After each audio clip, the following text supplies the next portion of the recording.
America used to be a vibrant democracy, but America has functionally become a plutocracy. China has functionally become a meritocracy. Now, what's a meritocracy? A meritocracy is a society that picks the best brains in the society to run the society. That for the last 30 years, the bottom 50% in America haven't seen any improvement in their standard of living. The Chinese people, the 1.4 billion people, have seen in the last 40 years a greater improvement in their standard of living, in their quality of life. The past 40 years have been the best 40 years in 4,000 years of Chinese history. That a young country like the United States is less than 250 years old.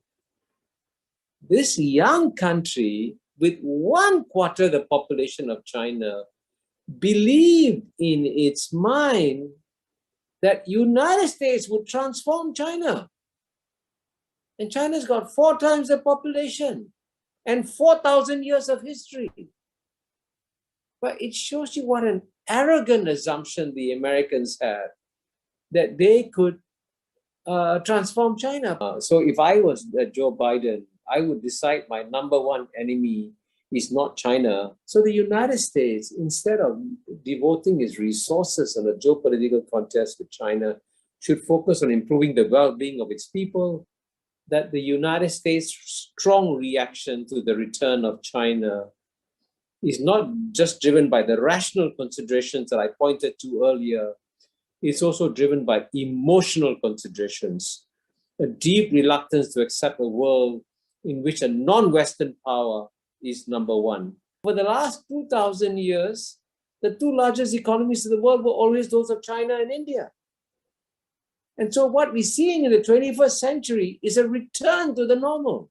It's not clear what exactly is the United States trying to accomplish vis-a-vis China. Is it trying to prevent China from becoming number one economy in the world? It cannot succeed. Is it trying to isolate China? It cannot succeed. Is it trying to overthrow the Chinese Communist Party? It cannot succeed. Now, China's GNP, right, which was 10% the size of the United States in purchasing power parity terms in 1980, is now bigger than the United States. China will become more assertive, but in my book, Ricardo may remember, I make a big difference between being assertive and being aggressive. And China has not fought a war in 40 years.